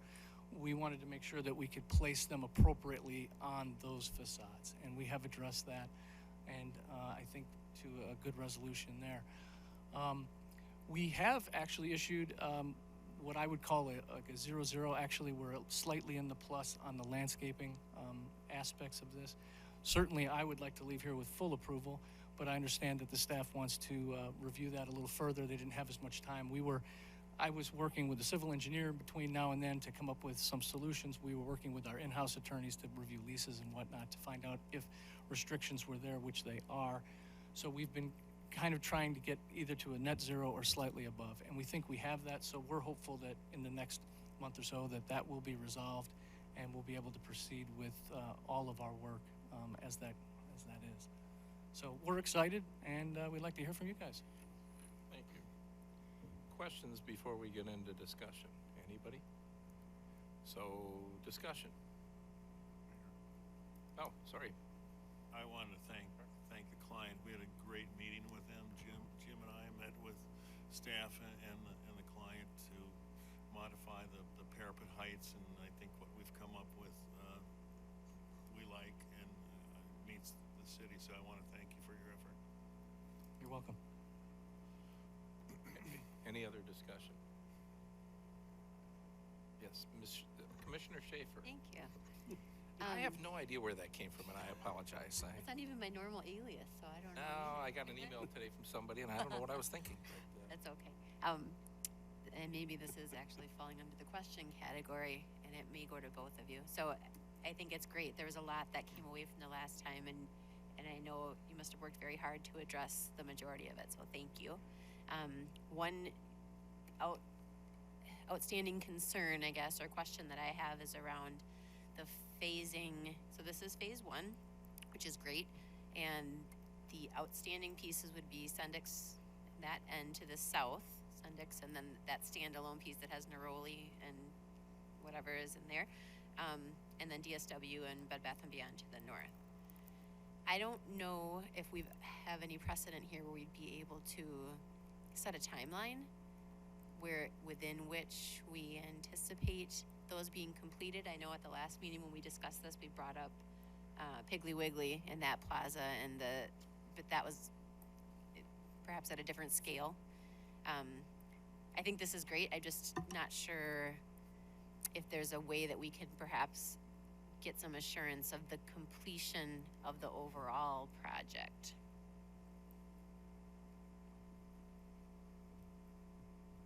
I don't know. Whoever wants to take that. Are you talking in terms of the architecture and Talking and about, the site? we'll have all of this done, and then there will be the bookends that are Right. going to be still as is. I mean, we have done that in the past. Again, I think it was mentioned last time with the Piggly Wiggly roof and all that. We can put conditions on there. I'm just not sure what leverage we're going to have in 3-4 years if they don't meet the deadline and everything's done. I'm not sure what else we can do except bring them forward and kind of get an explanation on why it's not done. And I assume it will be because of funding. With Piggly Wiggly, was it just a good faith that we did? That we just said? We this put is it what as you a meant? condition. I think the owner at the time, though, he said he just didn't have the money to do it at that point. He said in the next 3-4 years I'll be able to do it. So there was an agreement basically between the two. With their inability to determine their funding sources, I think that might be more difficult for them to agree to that. And I can actually take part of that one as well. Now we are in the landscaping plan that hasn't really been reviewed yet very well. I know that we are taking into account the section to the north with the landscaping, adding beds there, beautifying that area. We are changing the lights out throughout the property, so that is being addressed as well. Once this facade, and we kind of talked about the reasons why this area we targeted first due to the vacancies and whatnot that were inherent in this area. Once this project is done in this area, the other tenants, they're going to be the ones that will pressure us to get it done, right? I mean, the other tenants in those bookend spaces they'll be knocking, they'll be calling. We are looking to do this project. An exact timing we don't have yet, but it is something that we're very proud of what we're doing here, and we certainly aren't looking to leave it this way. Mr. Parrish. Sure, thank you. And Commissioner Schaefer, we did talk about that at the beginning of last meeting, and I'll touch on that comment as well, just where my line of thinking is. But I did want to thank both architects and the commission for sitting down with the applicant, and I think you both did a great job conveying what a lot of us were looking for. And then I want to thank the applicant for being so reactive. I mean, really an impressive turnaround to jump on this with the street markings and signage and all that. It was really impressive. So I like the colors and the awnings. I think it's fresh and modern. I did feel that I do support the landscape plan and Mike Geis's initial feedback. I think it's really well written. I do have the same concern about throwing good money after bad. Not that I don't like the landscape plan. I think it's excellent. I think there's just this long term, if you're gonna start ripping out islands and making bigger green space areas, I think it kind of comes back to the longer term land use planning issue. And just to throw out some ideas, I mean, what if you had knocked down part of it someday? You know, some of the buildings along the front road and built some nice restaurants, or knock down another section of the building and put up a hotel. I mean, you have such a large landmass area. You're in a TIF, and I think there's a lot more you can do with land use planning, and we can't force it. I guess this is where my mind is at this point. And Becky, to what you were saying, is I don't think we can force them to do all this immediately or in the next few years. I think the market will speak, which is what you just said. And I think the other tenants, you know, they'll gripe to their landlord and complain, and they'll force the renovation. What you heard out of me last time was probably a little frustration on behalf of the community. Just it was great to have you here after, I don't know when you were here last, a long time ago. And I think our concern today is that we're not going to see you again for another 10 to 20 years, to be honest. And Well, so maybe we next just- month, but yeah. So once we get through this phase, and we just want to keep going, and I think those were all my comments. Final one is I'll still be bothered by the marshal's entrance and driveway, but I think that whole reconfiguration is part of a long-term plan, and not something we could force today. Thank you. Rob? I just want to reiterate, I'm really happy to see you guys. You know, this is our first major development in the city, and it was one of our largest multi-tenant facilities in the city for some time. And you know, I was really proud when this went in as a kid, and I'm really glad to see that you guys are making a reinvestment in it, because I'll mirror what the other commissioners have said. I mean, it's time to do this, and but it's welcomed as well. So thank you again for the effort. And you know, I think from what I'm seeing as as an alderman and a commissioner and a resident, is that there's some vacancies in this facility. I think this freshening up is going to do exactly what it's intended to do. It's going to drive interest. It's going to drive motivation to go there and to shop at the tenants. You're bringing in some great new tenants. And I think as they are filling vacancies and taking in rent, there's going to be the ROI to continue to do the improvements that the entire commission is hoping that you finish this project. I think what you're doing here in the phased approach leaves the ends a little bit untouched and noticeably untouched, but it's not grossly unnoticeably untouched. Otherwise, mirroring what Commissioner Schaefer said, you know, I would probably be opposed to just doing a portion of it and not having it still look somewhat cohesive with the rest of the development. You know, I think you're tying in with the rest of the development. I do have one question on the sign height. You know, again, remind me, we're at how many feet on the sign height on those key sites, and then what does the code read for maximum sign height? So as part of the master sign plan, they are proposing 3 locations where the sign will be, the top of the letters will be at 27 feet. So that would be approved tonight as part of the master sign plan amendment if the commission approves it. And those are for the 2 end caps, so it would be for the Aurora, Fred Astaire. There's a vacant end cap on the northeast corner, and then for Marshall's. So it would be the 2 end caps in Marshall in the center where the signs would be at 27 feet, or the top of the letters would be at 27 feet in height. Code allows how many feet? 20. 20? So as part of the master sign plan amendment, you can deviate from the code as part of a plan, and that's what they're requesting tonight. And I do, you know, I think it's important to reiterate, you know, on the commission here that because this development is so large and the massing of it, and there's so many tenants, that in this particular case, the 7-foot deviation, in my opinion, would be appropriate.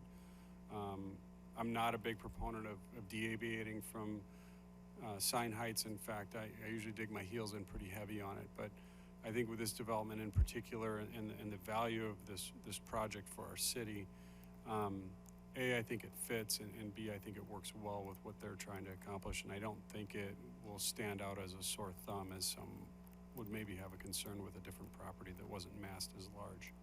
So I would support it. Any other comments? Do we have a motion? I'd move approval. Perhaps we need 2 motions? Or a couple together, but one to table, one to approve? So I'd make a motion to table the landscape plan, further review per staff. Okay, we have a motion and second to table the landscape plan. All in favor, say aye. Aye. Aye. Need a motion on the, I'd make a The rest. motion to approve the rest. Do we need a contingency in there for the escrow or the line of credit, or that's subject to staff's conditions. subject to staff's It was a conditions? condition of approval. Okay, yeah, that's what I thought I read, but I wanted to make sure. Is there a I'd make- second? Second. A motion and a second. All in favor, say aye. Aye. Opposed? Good. We look forward to finishing up with the landscape plan Thank you. and seeing it get built. Thank you. Thank you very much. The next item on the agenda is lakeside development for the residents at Foxtown. Mr. Zader, we have you now. Yes, you do, for the next few.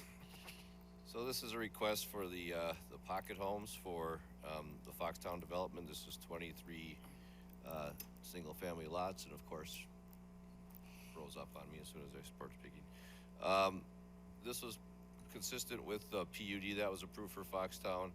There's 3 items in front of us tonight. One is the preliminary plat, one is the development agreement, and one is for a rezoning recommendation. I'm just bringing up the plat on the screen for you. It's a lot easier to kind of look at it and discuss. So this is basically the plat. This is kind of similar to what we've seen throughout the process with the Foxtown development. This is known as Site F. There's a connection to the E1 and E2 buildings, which are located along Industrial Road, so access comes in through here.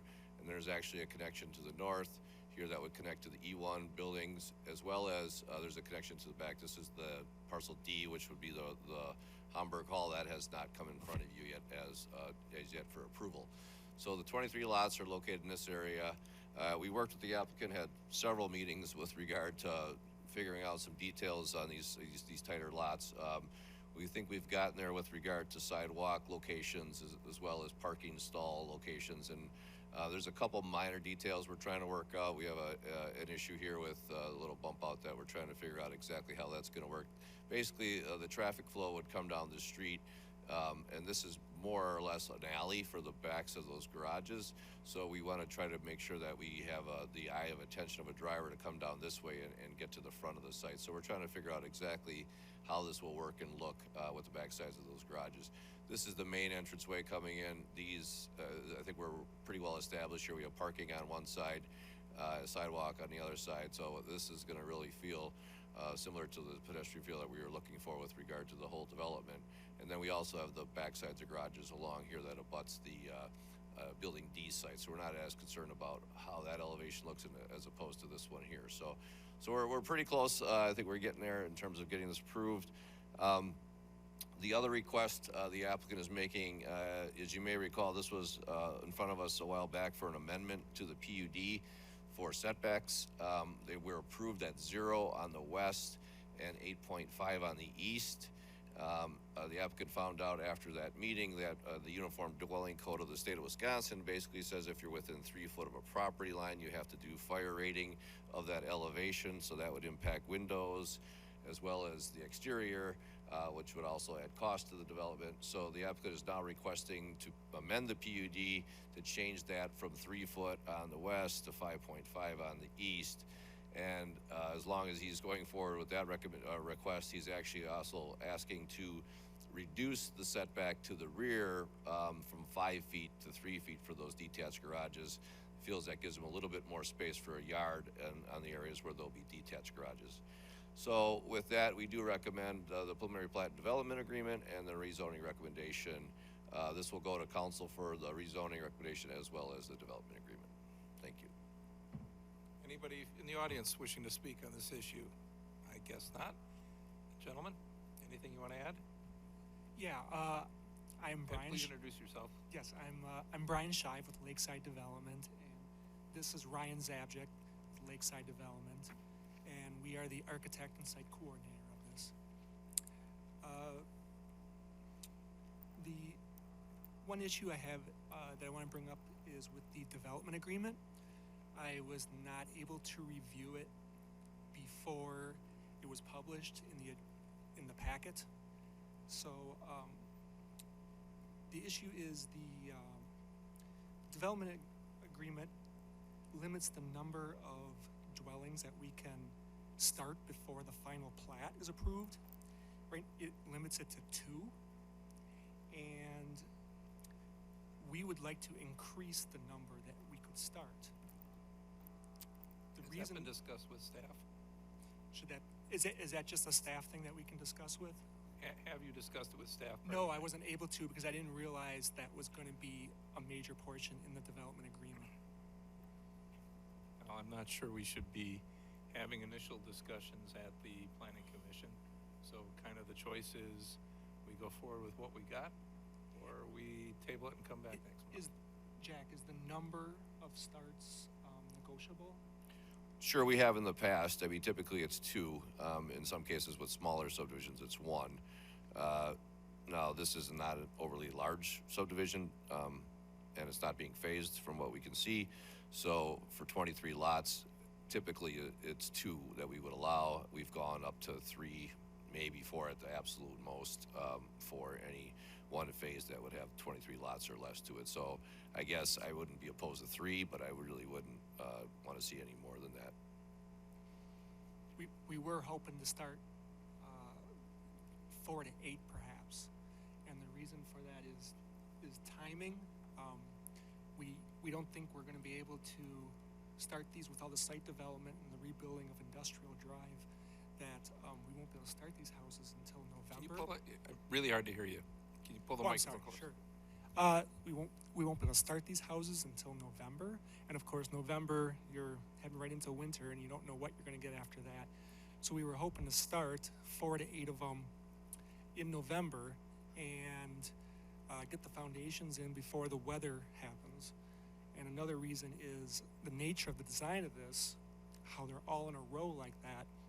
The excavator comes in and he just keeps on going and excavates for 4 to 8 houses right in a row, and then the concrete guy comes in, and there's just a real efficiency in doing it that way, and that's the way, and we're building that efficiency into the cost of these. And then finally, marketing. We're going to get initially a lot of interest, and we're building up our prospects right now where we can do 4 to 8, but then after that we want to have the presence of 4 to 8 houses to generate interest for the next phase of 4 to 8 houses. Jack, can you go over the pros and cons of the suggestion, please? Yeah, Bridget will start with some of the technical.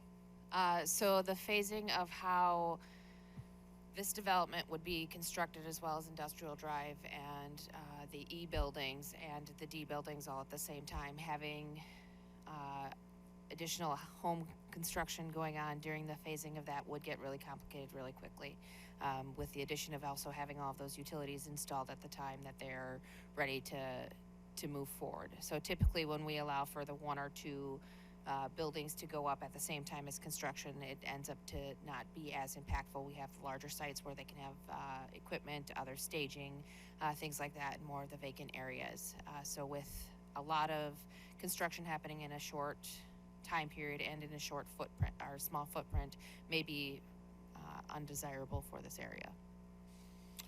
In terms of the process, Mequon's always been somewhat on the conservative side in terms of allowing when they allow houses to be built. I mean, we've always had the policy of not allowing construction other than the 2 specs until after final plat is approved, and final plat doesn't get approved till all the infrastructure is in. It varies from community to community. Ours is, again, a very conservative approach, and there's a lot of different issues that could go wrong. I know during the recession, when that hit, there were subdivisions that were partially completed with houses already constructed, and the roads were, the final surface course of the road wasn't in, and then there was issues with cities having to special assess homeowners to pay for the final road because the letter of credits weren't enough. So we avoid all that risk by saying, no, you can't have your any more than 2 until your final plat is in and all the infrastructure is in. So that's the primary reason why we do it. Now, I will say that this is it is a very tight development, and it's not the same as building on 5-acre lots.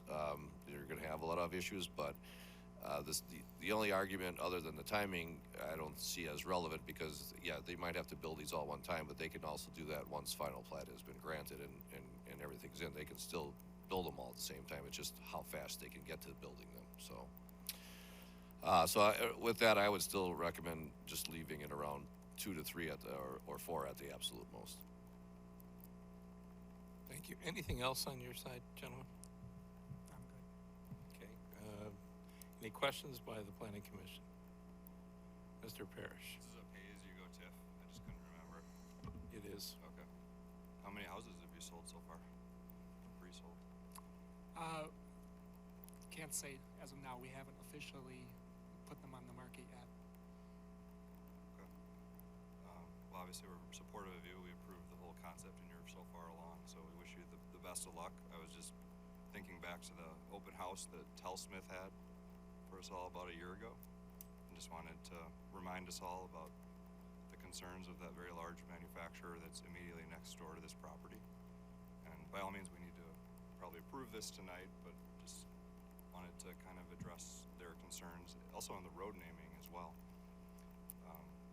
Just to foreshadow, yeah. So, and if, I guess what I'm trying to get is if long-term, if you had alternative uses that you ever wanted to look at, such as senior or other creative uses, if you ever wanted to, that would be receptive to that. The pocket home thing doesn't take off, but you guys are the experts in residential. So, thank you. Any other comments? We have a motion? Anybody gonna make a motion? I'd move approval. Second. We have a motion and a second. All in favor, say aye. Aye. Aye. Any opposed? Guys have it. And we're left it at 2? Yep. Okay.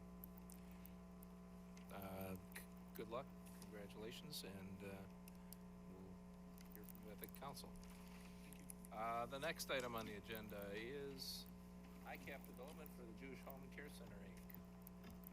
If the applicant would want to step forward, and staff, if you want to start and give us a brief.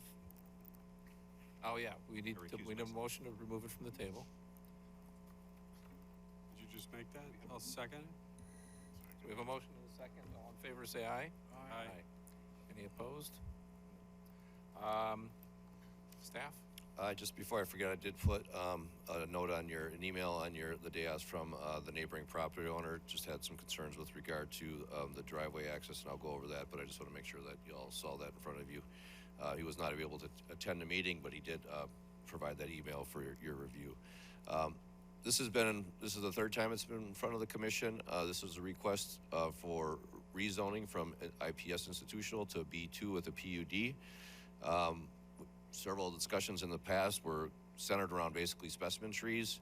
The applicant has been working with our city forester and they hired their own arborist to go out and meet our forester at the site, and there seems to be a bit of an agreement in terms of the removal scope. So the applicant is now requesting to remove only 7 trees located in the front, which is located basically in this general area. Our forester has determined with after consulting with the arborist that those are less desirable trees in terms of the quality and some of the impact that they've had over the years from the previous development was on site. So he is amenable to allowing those 7 to be removed. Some of the other things that have changed from the original site plan is to address saving these trees back in this area here. The buildings have been modified slightly in terms of their location. Staff is supportive of the overall concept. We did put a couple conditions in there that I'd like to be aware of. Number one is we want to make sure that all the facades along Fort Washington Road are the primary front entrance of the development. Again, with this long building, we don't want to see it in a situation where the primary entrance to the side and they ignore the facade on the east. This will come in front of you for building and site plan approval when there's an appropriate development request, but I just want to put the applicant on notice that we are looking to make sure that they meet that standard. We also place conditions, we talked a little bit about it at one of our previous meetings with regard to concerns over use at the rear of the site.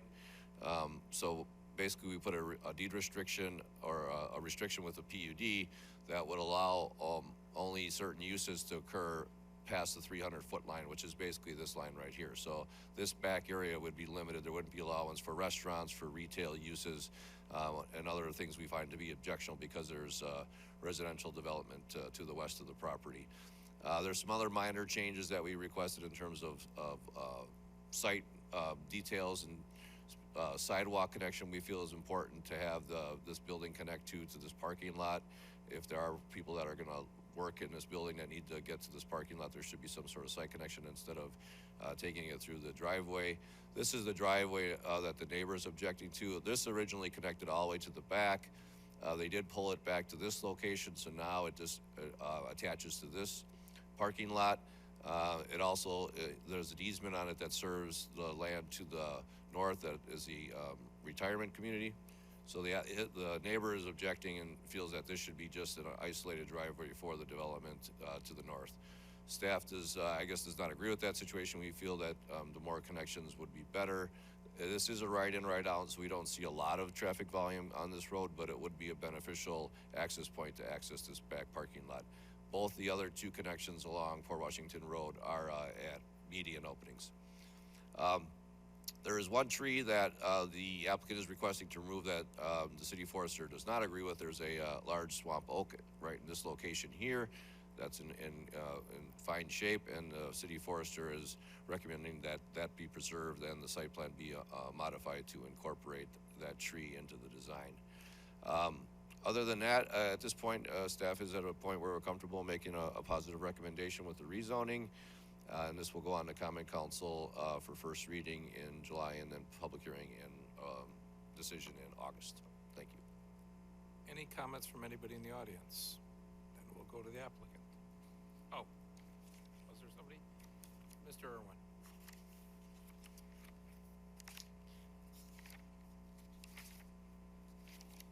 Thank you, Mayor Worth.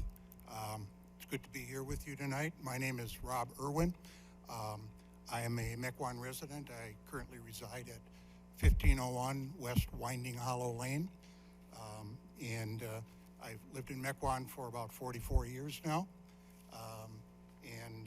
I'm also here as the current board chairman of the owner of the property. I just wanted to urge you to support the approval as indicated by Mr. Zader. I think the reasons for that is that it affords the city an excellent opportunity to achieve a number of favorable objectives. One of which is this property has been vacant for about 10 years, and the creation of an attractive retail community with neighborhood uses, I think, will add to the area. The area that I reside in fact, is to the west of this property, and I think the type of uses that are within the B2 zoning category would be very useful to not only the Winding Hollow community, but many of the other condos and other residential properties in that area. Secondly, the site is a perfect infill site for this type of a use. And it happens to lie within the Port Road, south of Mequon Road, TIF district area, which the city established a number of years ago to assure some vibrancy and create more activity in that area. Thirdly, the development, as opposed to the vacant status that the land now exists in, would create substantially more tax base for the city. And finally, it was very encouraging that the applicant was able to use some creative design and architecture on its site plan to revise it so as to preserve almost all of the indicated specimen trees that are located on the property, and in fact will be building the buildings around them so as to make them and incorporate them into a portion of the new development. So based on those reasons and the other favorable comments that Jack indicated, I would certainly urge that you support this approval. Thank you. Thank you, Mr. Irwin. To the applicant. Hi, Jared Protaski with ICAP Development. Good to see you all again. I won't say much because I think Mr. Irwin stated it well as far as why we're here and what we're looking to do. Through this process, I've got a good education on trees, which has been enlightening. I'm happy to talk to you guys about it if you guys have any questions about that, but we'll not dive into that in this forum unless asked about it. The only two things I will mention that I heard when Jack spoke, the swamp oak that is standalone, that's by itself, I don't think we're in contention with that. I think we're in agreement with the city forester in preserving that. We've discussed how to preserve that and think we have a plan in place to make that stay. The other point I will reiterate is the building and site plan approval in the future for these lots. You know, this is a conceptual plan that we put together back in January for our original submittal, and it's shifted around and moved from here and there. We've done our best to preserve what trees we can and also meet the requests of some potential tenants that they've had on site, but to Jack's point, you know, all of this will come back in front of you for approval for these individual sites as we have individual users that are actually building something there or us developing something there. So to those points, I would stress that, you know, we are seeking the approval for the rezone to B2 PUD with the understanding that our general site plan will hopefully look something similar to this, but there will be a lot in flux as we move forward with individual users and they have needs and parking requirements that may be less than or more than any of these individual parcels show today. And happy to talk about all of the different things that we can do to make connectivity and make traffic flow connections out to the Port Washington Road all work in the favor of everybody. Thank you. Questions from the commissioners? Mr. Chorin. Jack, I don't know if I'm missing it. I don't see in the points for approval the reference to that one tree. I think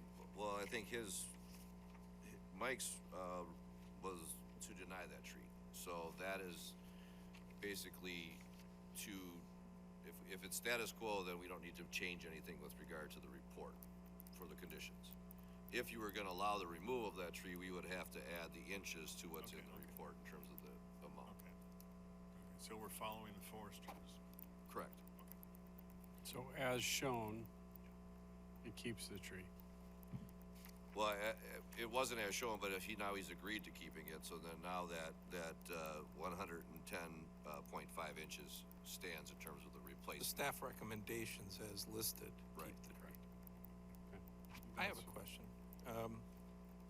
The trees that are being removed in the top, the northern area, at least from the arborist report, are dead and dying trees in any respect. Is that accurate?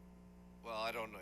This is somewhat of an issue typically is some will say they're dying, some will say that there's still life left on them. I don't know if Mike felt that they were all dying or dead, but he did feel that they were stressed or had issues with them that would probably eventually cause that issue to happen over a shorter period of time. So I think is it really appropriate to be collecting the fee for removal of specimen trees if in fact those are trees that might otherwise be allowed to be removed? Well, we don't really have a timeline in terms of how. I mean, if the site was not being developed and someone wanted to come forward and just remove trees off their property, Mike would do an evaluation whether they would have to do the plan review or planning commission approval and the compensation based on the condition of the tree. Now, if it was completely dead, he would say, no, you don't have to go to planning commission, you can remove the tree. But in this case, he felt that they were still viable enough that the compensation should be a condition of approval. He did do that assessment that he would do if somebody's asking to just remove them. What's that? I didn't hear you, sir. Excuse me. he did do the assessment that would be done if somebody simply came forward and asked to have them removed. Yes, it's the same process, yes. Just seems like if the trees are dying already, it seems to be it seems punitive rather than, compensation to charge for it. Yeah, and we've had this discussion. I remember back, there was a single property owner, she had a tree that she said was dying, but it was more of a fungal issue that it could live for a number of years, and there was a debate whether we should charge her for the compensation of that tree, or for the removal of that tree. So, but he felt in this case that they were still viable enough to make sure that they provide, and it doesn't have to be compensation, they could do replacement on site as well. The applicant is not objecting to that condition. We're willing to follow the forester's recommendations in order to preserve and remove trees to allow for the development to occur. Any other comments or a motion? Motion to approve per the city's comments. Is there a Staff's second? Comments. Second. We have a motion and a second. All in favor say aye. Aye. No opposition? Good luck. We look forward to seeing you again. Thank you. And council. The final item is hopefully more fun. A policy item on renaming of Industrial Drive. Jack. Robin's passing out some information for you. Director Tollison did a memo for you, and there's a map in the packet showing the location of Industrial Drive that we are looking to relocate or rename. She provided some suggestions in the initial report for some naming. There's also an additional submittal, which you did. The first one you did get in the email packet update, but I also printed out a copy for you as well. And then Mayor Worth made some copies for you for some additional information. So at this point, we are just looking for some insight and some brainstorming on an appropriate name for the renaming of Industrial Drive. I guess from the second memo, the one that was an addendum to your packet, those names, I did some investigation with the Historical Society to try to come up with some businesses that existed, back in the 1920s. Some of those names come from there. The Copper Country was actually the name of the electric train car that ran through there. It was first the Chippewa and Hiawatha, and then it switched to Copper Country. We already have Chippewa and Hiawatha, coincidentally, right on the train track, so I'm assuming that wasn't coincidental. That's where the Copper Country came from. Central Market, the Annex, those were actual names of stores in the area. They weren't necessarily in this location, but they were in the general area, so that's where that came from.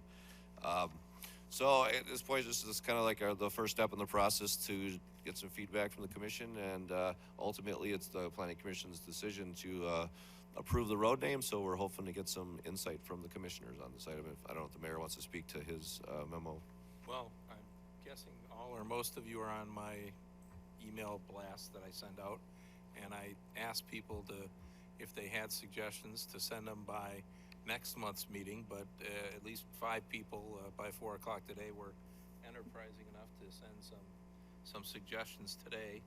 I thought a couple of them were pretty interesting. I like the one that's on top, that's why it's on top, but actually the first 2, I like the concept of maybe making it historical, maybe recognizing someone that isn't really recognized in Mequon, but maybe deserves it.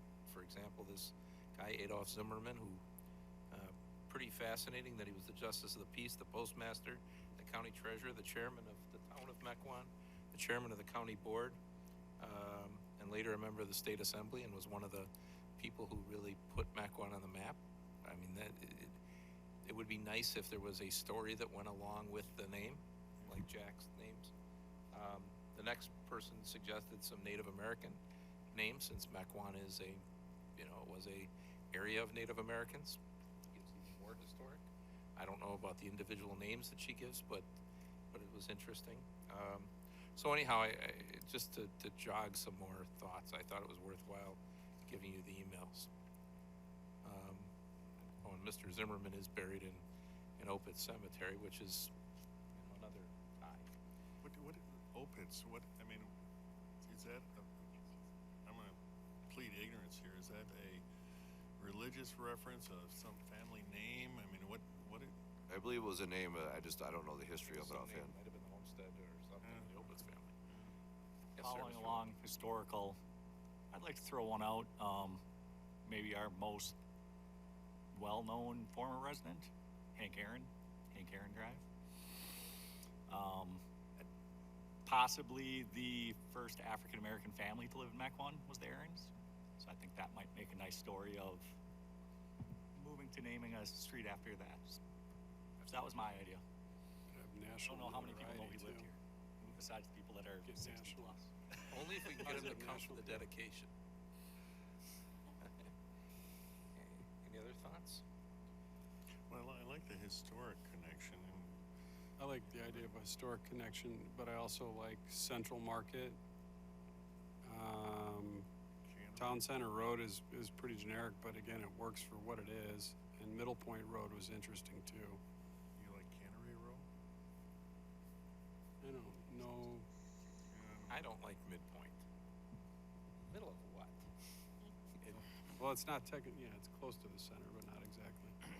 Ms. Schaefer. So this is a fun little endeavor.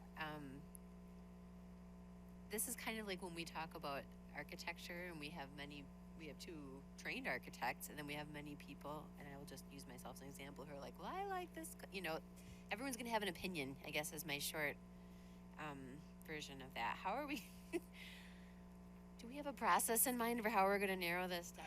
I mean, there will be a lot of input.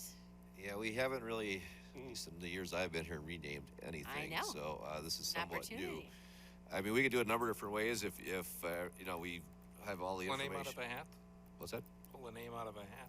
Never mind. Gotta narrow it down to like a short list and then have some sort of. I mean, we could do something where the commissioners each pick their top 3, and I can bring them back next month, or top 2, or I mean, however you want to do it.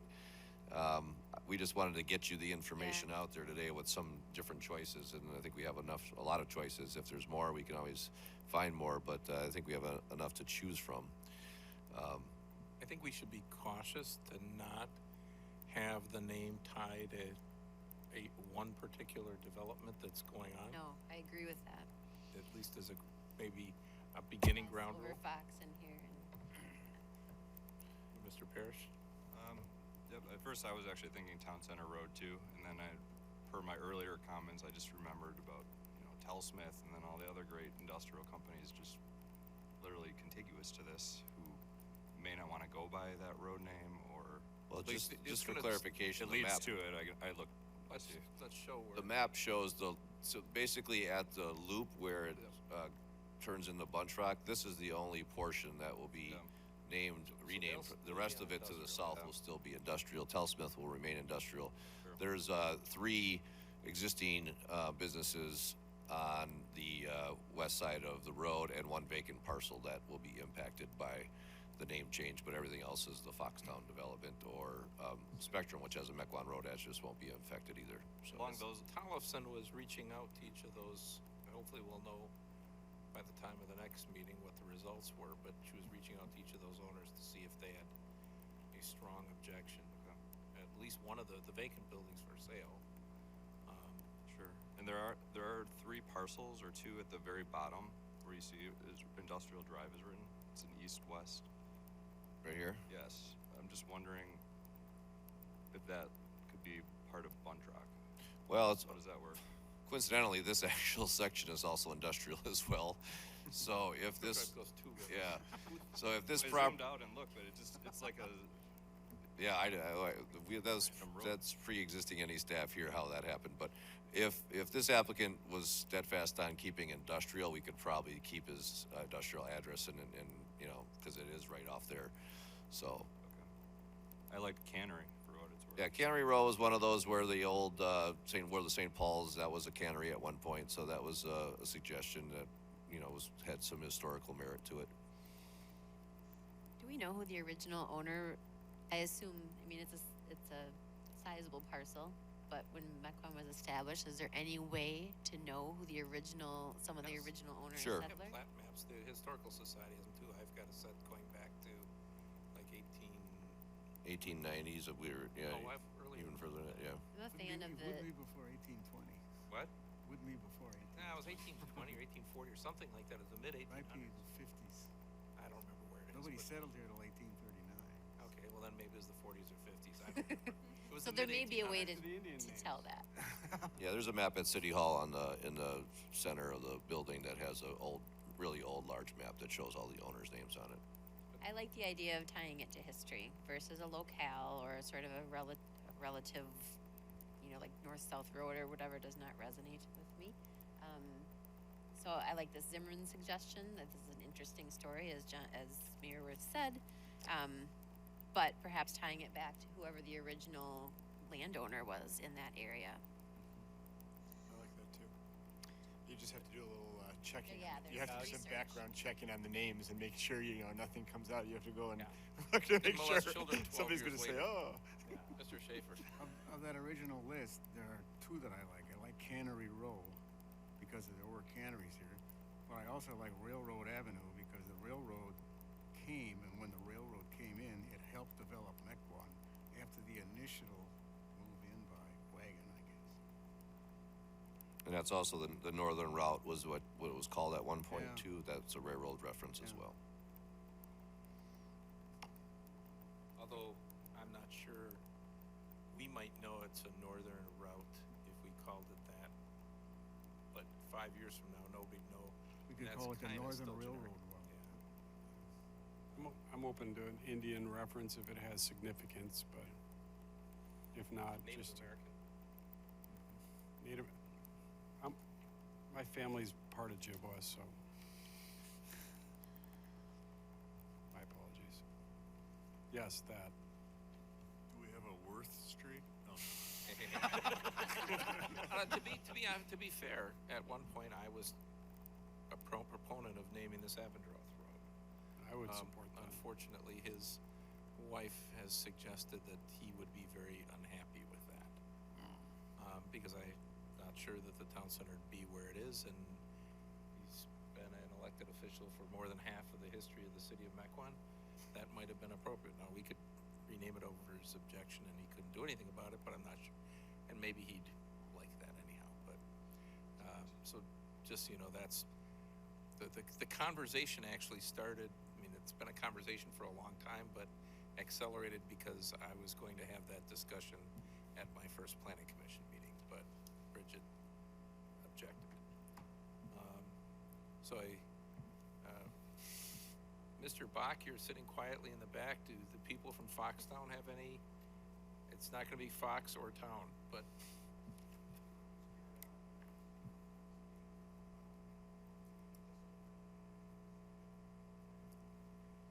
Sure. Anybody else have any? We're happy to have input from anybody on It's this after topic. this whole meeting, now you get to have, at least get to get some input. Put it out to the schools. Well, I did send it to a lot of people today. I'm guessing we'll get some more. Oh, yeah. But, anything else for tonight on this? There'd be one motion more that would be appropriate. Move to adjourn. Second. We have a motion and a second. All in favor, say aye. Aye. Aye.